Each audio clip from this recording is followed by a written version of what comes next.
Welcome to another edition of Inside the Studio. We just had a fantastic Grand Rounds presentation by Dr. Palecek, who is at the University of Wisconsin. And he's actually a chemical engineer, but he was really talking to us and teaching us about manufacturing of cells. And these cells can be used for multiple purposes, but as you know, that's one of the frontiers of medicine in general, not just in cardiology. And he really talked to us specifically about manufacturing of cells and all the complexities involved with that in terms of applying this to the heart. So first of all, welcome, Dr. Palecek. And my first question to you is how does a chemical engineer get so involved in a field like this? Oh, thank you. It's great to be here, and that's a good place to start.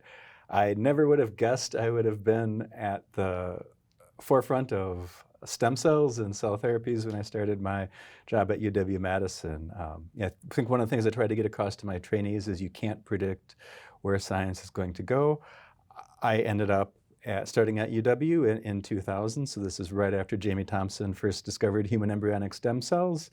Ran into him on campus and found that there's a role for engineers in developing efficient ways to culture the stem cells. So I worked with Jamie on some cultures on expansion and cryopreservation, got integrated into a very vibrant research community on differentiation, and where I met Tim Camp, the cardiologist there, and it turned out that the field needed better ways to make heart cells from stem cells.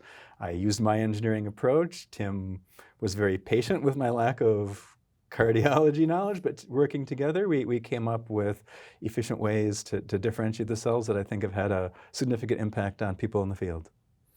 Yes, and so the field of manufacturing and making cells, it may seem somewhat simple to the less initiated, but one thing I realized from your talk is really the complexity of the cells just when we're talking about the heart itself.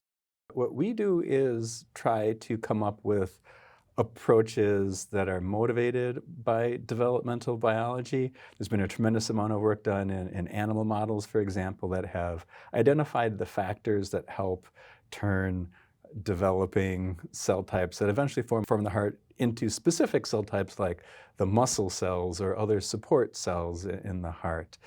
So we try to design systematic optimization type of experiments that let us generate these individual populations. One example is we found that we can orchestrate the cell turning from a stem cell that can make any cell type to the beating muscle cells in the heart just by using two small molecules that control a single pathway, the Wnt pathway.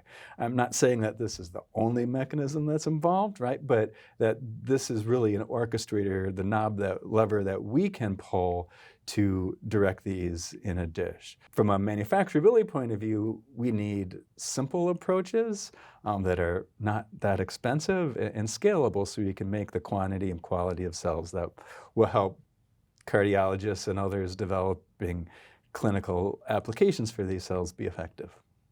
Well, it's really incredible work. Tell us a little bit about where is this being applied, the work that you're currently doing, and maybe do you see it going in the future?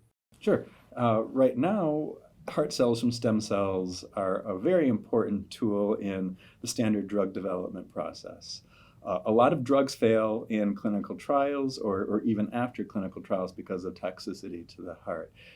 The current systems that drug companies use to predict this, and generally animal models and other simpler in vitro models, don't always accurately predict the human response. So if we can better identify toxic drugs or even more effective drugs to the heart, that can have a big impact.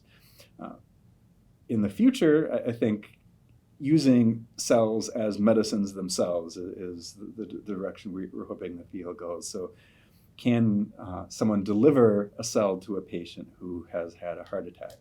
Someone who suffered a myocardial infarction or a heart attack may lose up to 25% of the muscle mass in their heart.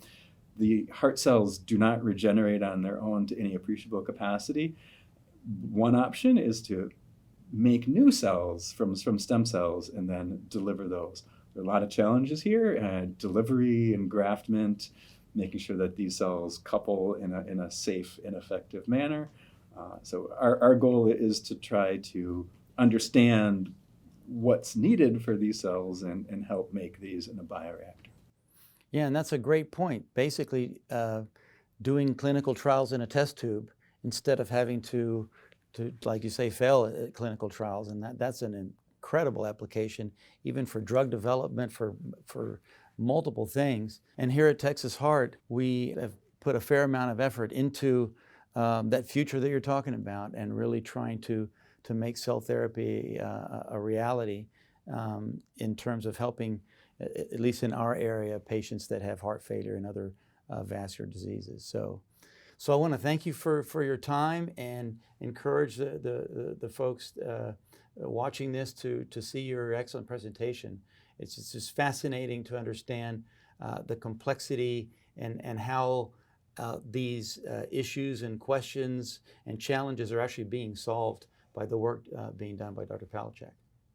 Thank you.